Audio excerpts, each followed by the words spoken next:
สวัสดีครับ สวัสดีค่ะ Welcome to NBTWorld's The Fireside. I'm Benjamin Ruchopagan. And I'm Aom Suphanida Janmoon. Every week we have a fireside chat exploring what's going on in Thailand, diving deep into our latest obsessions. So, tell me if the situation sounds familiar to you. Oh, okay. All right, I'm going to take you through a scenario. One day, you're scrolling through Instagram, and when you see an influencer sharing a cute outfit by a local brand, maybe you've never heard of it, maybe you have heard of it.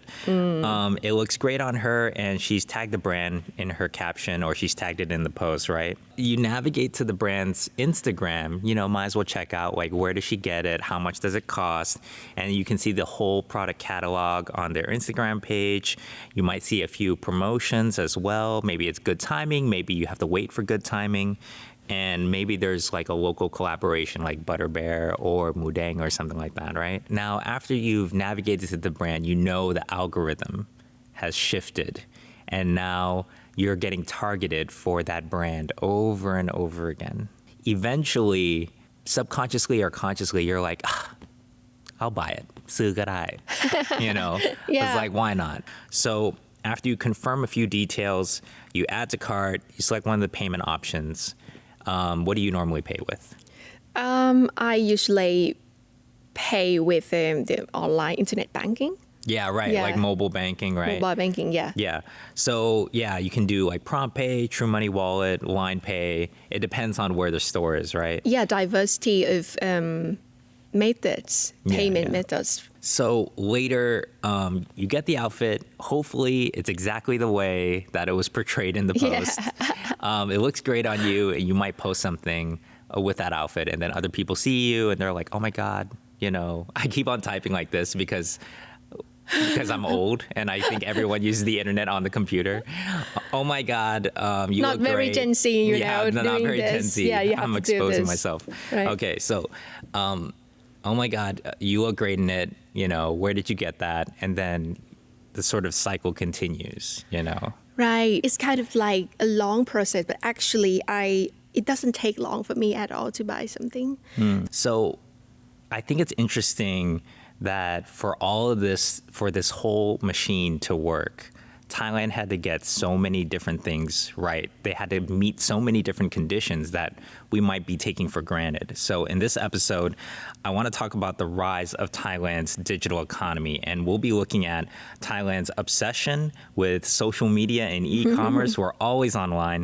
We're going to look at the digital infrastructure that makes the e-commerce model so successful in Thailand and some of the challenges that we still have to overcome now that we're in the digital age. Yeah, Thai people are definitely online too much. Yeah. According to the Digital 2025 Global Overview Report by We Are Social and Meltwater, Thailand is ranked the 10th worldwide for daily time spent on the internet at an average of 7 hours and 54 minutes. I had to be really precise because some of the figures are very close together, but like, come on, 8 hours? Yeah. 8 hours. I mean, that's too we much. all know this, but basically, we live online more than offline now. Yeah. And the numbers really prove it.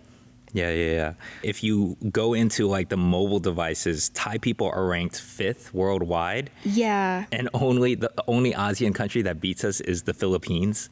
So, Thai people and Filipino people always online, always on their phones, Yeah. Actually, being online doesn't necessarily mean being on social media.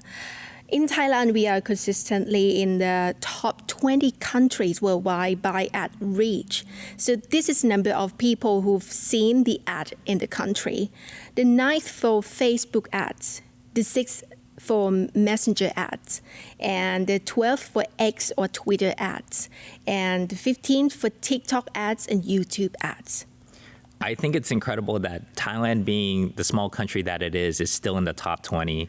And it just goes to show how much time we spend on all of these social platforms, all these content creation platforms. Right. I would say that we are deep in the feed, surrounded by ads from every direction, And now some social media platforms are integrating e-commerce features allowing consumers to go directly from discovery to purchase without leaving the app.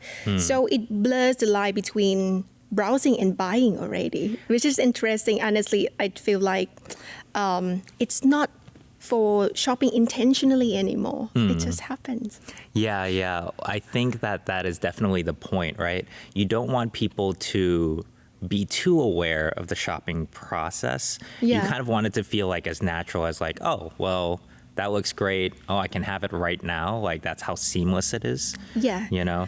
So, I remember when I heard that TikTok was doing a shop, Right. Yeah. and it's kind of genius in my opinion, because I feel like every time I want a recommendation of what to eat, where to go, I go to TikTok really. I don't Yeah. have a strong TikTok account or anything, but every time I want a recommendation, I feel like the search function is a lot better on TikTok. So have you ever used like Instagram shopping or TikTok shop?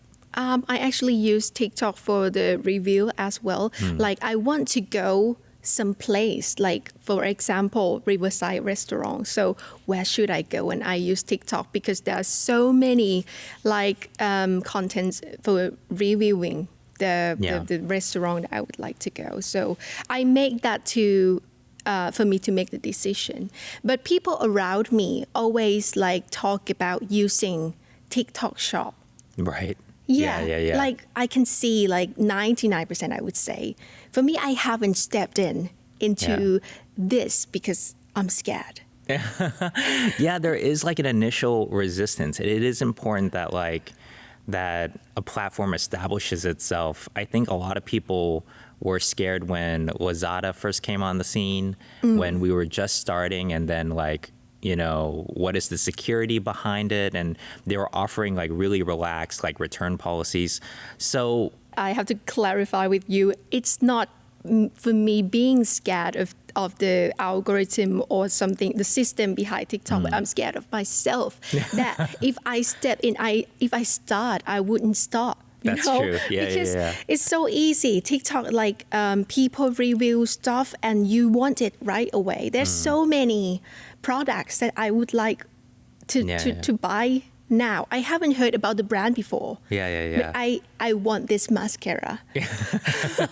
So, okay, I have to stop myself. Yeah. What about you? You have to stop yourself. Have you ever used the TikTok shop for buying? I've never used TikTok shop. My girlfriend has for sure. And I would say like I went through an online shopping phase where I was just getting stuff like all the time. And there's some kind of dopamine hit. Like I would get stuff every single week, and I feel like that's something that every Thai person, maybe not every Thai person, but it's very common here in Thailand. Thai people love online shopping so much. According to that same report, Digital 2025, Thailand has the highest proportion in the world of users aged 16 and above who make weekly online purchases. I'm one of them, at 69.2%. So basically 70% of Thai users buy something online every week. That's an incredible amount, to be honest. The volume, the frequency is incredible. Yeah. And if you look at it as a proportion of GDP, people in Thailand spend as much as 3.65% of the country's entire GDP on online shopping. And for context, that's the 5th highest in the world. Yeah. But actually, there are some countries that it's like spend more. That have more weekly spenders. It's China, which is 8.04, and South Korea 4.3%, and United States and Japan, respectively. So from these statistics, I'm not surprised when you've got money and infrastructure. Yeah. So online shopping become a lifestyle. Yeah. You think and so? all of those countries were developed economies. China is the outlier, right? Like everybody else is hovering around 4%, but China doubles that at 8%. But that's because they have so many e-commerce systems. Yeah. So they have so much e-commerce infrastructure, not just the platforms, but also the logistics, right? Yeah. Because they do so much shipping. It seems like digital habit or like digital lifestyle Yeah. is shaped by the economic stability. Yeah, yes. Yeah. So if you drill down even further into the individual level, the average Thai person will spend 15.7% of GDP per capita on online shopping. Now, GDP per capita isn't 100% like average income, but it's like a proxy of like the entire economic output of a country divided by the population. So, but that's still a lot. 16%. Let's just say 16% of GDP per capita. That's the fourth highest in the world, and right next to us, shoulder to shoulder again, is the Where is it? Philippines. Yeah. The Philippines and Indonesia as well. So we're all together in the online shopping, lifestyle. Yeah, from the visual, what happened with the Asian country? So it's like we don't shop online for convenience anymore. It's like our culture, Yeah. right? It's daily activity. There's like, I'm sure people like know about like the going on online shopping, like live streams and things like that, where they have those sales. That's me. Right. It happens. It just happens so fast. Yeah. I remember like almost every day I scroll to see people's life. Yeah. On Facebook or on Instagram, and then there are some live stream, Right. Clothes selling. Yeah. On So the internet. when you're not swiping, you're scrolling. Swipe what? Don't say something like that. So e-commerce is a really exciting segment of the Thai digital economy. The revenue from the online shopping market in Thailand is projected to reach $22.84 billion this year, and it's going to grow to $32.25 billion by 2029. And what that means is that it's worth it for brands to come to Thailand and to cater to the Thai market and to localize their businesses and work with local collaborations and local brands and influencers to try to reach the Thai market, because we're a high growth market, and not just Thailand, really Southeast Asia. I think we have a really vibrant ecosystem, online ecosystem. And of course, you don't just get an ecosystem like this, you have to work for it. The first thing that Thailand as a country had to get right was its internet and its mobile connectivity. If you want a very strong, thriving digital economy, you have to have fast and secure internet connections.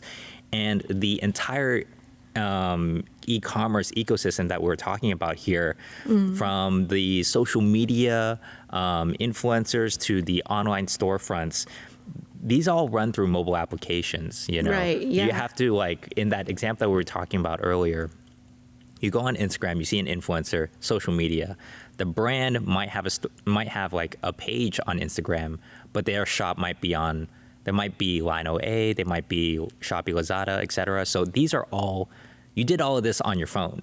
You know? Yeah. I don't know anybody that's doing this except for me. It's just me doing this. Yeah, you mentioned Lazada. So I don't even know how Lazada looked like on the screen. Yeah, on desktop, right? Right? Yeah. And I think we can say that Thailand has both good internet connections and good mobile connectivity as well. So Thailand is ranked the 9th worldwide in terms of fixed internet speeds. So proud of that.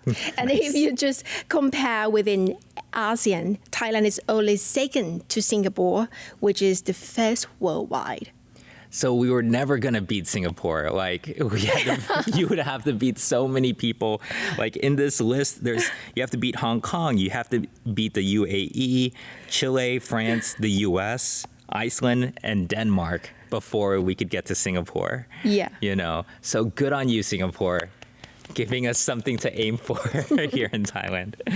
So one thing that's interesting to note is that as of the start of this year, Thailand's internet penetration rate was 91.2%. So 91% of the entire population had access to internet, right? Yeah, the report also shows that mobile connectivity is pretty strong in Thailand. So it says that 100% of mobile connections in Thailand can now be considered broadband, meaning that they connect via 3G, 4G, and 5G mobile networks.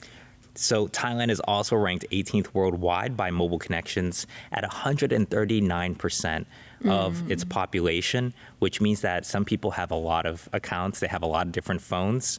It's a bit sus to me, if you ask me, but that's the figure. We have a lot of mobile devices and SIMs.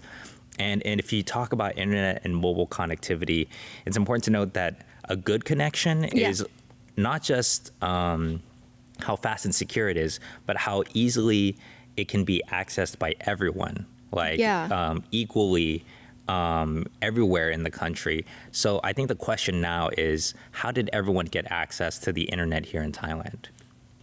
Fast and furious, I would say. I think affordability, it's the key, is an important part. Mobile plans are pretty affordable thanks to healthy competition between telecom operators, even though the industry has seen quite a few mergers and acquisitions. So first one is AIS acquired 3BB, and the second one is TrueMove merged with DTAC. That we have know about the news to form the True Corporation. And the third one is state-owned CAT Telecom and TOT merged to form National Telecom. Yeah, and you would think that with all these mergers and consolidations in the market of telecom operators that the consumer would suffer. But in my opinion, I've never had a better consumer experience that versus when I was in Australia versus when I was in the US. I think the consumer experience when it comes to internet and mobile plans is the best here. Yeah. I feel like every time I'm about to be dissatisfied and I'm like, I don't want to, I want to shop around. I want to look for other plans. They have to facilitate your transfer to another plan as part of consumer protection. Yeah. Sometimes it's a plan that we have never heard before and never been advertised on the internet before. Just the plan for us specifically. Yeah. For people who want to leave. Like every time I call and I'm like, you know what, I'm done with you guys, I'm out. And they try everything they can do to keep you because they're trying so hard with price competition. As a business operator, it's like the opposite of a blue sky or a blue ocean kind of business. But for us consumers, it's great. It's great for us to okay, well, you have to earn my business. You have to fight for my subscription. You have to fight for my membership. That's true. Yeah. And I can feel that it just only happened in Thailand, because when we were living in other country, for me, I have never experienced this kind of situation in the UK. They just offer only less than 10 plan. For me, no redeem points, no promotion, no discount. Yeah. If you wanted to leave, if you wanted to switch, what was your experience? They just don't care. They're just fine. Yeah. They wouldn't call me and try to convince me to stay. I think that they don't even know that I'm leaving. Right. But for me, I think the good thing is it's minimal, not very overwhelming to see what to choose. We can compare them right away. Yeah. So I feel like the private sector is in a good place, despite all of the mergers. But at some point, you can't just leave it to the private sector. In rural areas, and this is something that every country experiences, where there's not that many people, so there's not much of a business incentive to build infrastructure and try to capture that market, right? The cost kind of doesn't, the cost benefit doesn't work out. So in Thailand, the telecom regulator, NBTC, requires that all telecom licensees have to contribute to what's called the USO, which is the Universal Service Obligation. And so they have to dedicate some of their revenue so that they can create this USO fund. And that fund goes towards providing internet and mobile connectivity and infrastructure to underserved communities, to people with disabilities, to people who are in rural areas. So it's, it's a way to increase the connection, across the country. So it feels very, in a way that's inclusive, Yeah, maybe we should get Starlink. We gotta call Musk. So it's kind of like, maybe it sounds like a joke at first, but actually it's beneficial for everyone. So to have a stable internet, especially in the rural area, I think it's like opening the door for e-wallet or mobile banking or online shopping, and infrastructure is step one. So in our earlier scenario, we mentioned the digital payment systems. It's important to have secure, intuitive digital payment systems for a smooth online shopping experience, and services like Line Pay, True Money Wallet, and Prompt Pay allowed consumers to purchase goods with ease, increasing trust in online transactions as well. So the Prompt Pay system lets people and businesses to transfer funds and settle payment using QR code, which is linked to the bank account or person's phone number and national ID. Yeah.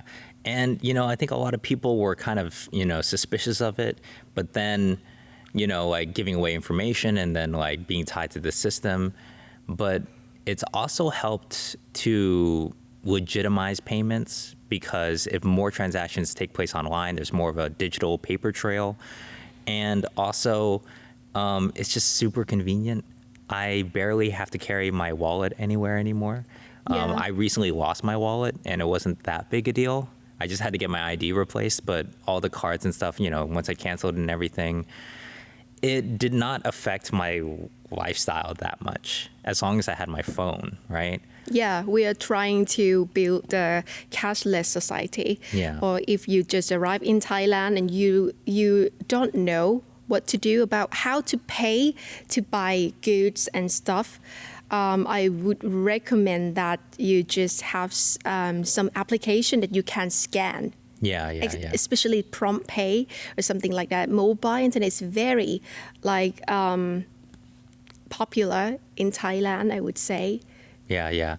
And now it's getting even better, because we have that connection with Singapore's Pay Now. So people with Prompt Pay accounts can pay people with Pay Now accounts and vice versa. And also now foreigners can get in on the action, because there's an app, there's a service for foreigners to connect their accounts as well and use the Prompt Pay system as well. So Thailand has made a lot of huge strides, but there are still some challenges left over. We have some problems of digital divide. So we talked about how 91% was the internet penetration rate, but that still means that 9% don't use the internet or choose not to use the internet. And what that can create is a digital inequality between people who can access the digital economy and benefit from the digital economy and those who can't. Entrepreneurs that have to do it analog only, are struggling to compete and scale at the same way that people that have an internet connection, don't. And at the same time, if you don't have digital skills and digital literacy, then you can't take advantage and participate in the digital economy in a way that is beneficial to you. It's very important because it's a problem that is increasing around the world right now, especially online scam. So apart from the operation that Thai government tried to tackle this challenge, there are some programs that aim to tackle this problem as well. For example, the ASEAN Foundation and Google.com launched the $5 million AI literacy program as part of the AI Ready ASEAN initiative to equip 5.5 million ASEAN citizens with AI skills. So that's also Go Digital ASEAN to help MSMEs to gain digital skills to grow their businesses online. So it's so good to see ASEAN tackle this seriously, right? Yeah, it's good to see a tangible initiative. I feel like ASEAN, we hear about their meetings all the time and they're organizing stuff all the time, but this feels something that we can we can hold on to. It's concrete. Yeah, it's an investment and cooperation that is right on time. Yeah. And we also can't forget about the big tech firms that have invested in Thailand, especially in this administration. So Amazon Web Services is investing $5 billion over 15 years to launch AWS Thailand region. And that will provide businesses with scalable solutions and secure data storage. And obviously, there's going to be a lot of jobs when you're creating a new AWS region here in Thailand. And Google will invest $1 billion in data center and cloud development here in Thailand. And that is really aligns with our cloud first policy. We're trying to support more and more cloud services and less emphasis on the hard infrastructure or devices, basically. And TikTok plans to invest $8.8 billion over 5 years into digital infrastructure, workforce development, and online safety. It is important that people participate in these in a safe way, right? Yeah. So you can see that the digital economy, it's bigger than e-commerce. It's AI. It's there's massive amounts of data infrastructure that is needed to develop AI technologies. Yeah, it's kind of a great news for me to see that this organization sees some potential in Thailand. Yeah. And now we turn it over to our audience. Are you more excited or connected about digital economy? Let us know in the comments section of NBTWorld's online channels. You can find us on YouTube, Instagram, Facebook, and Spotify. Thank you, and we'll see you all next time. Bye.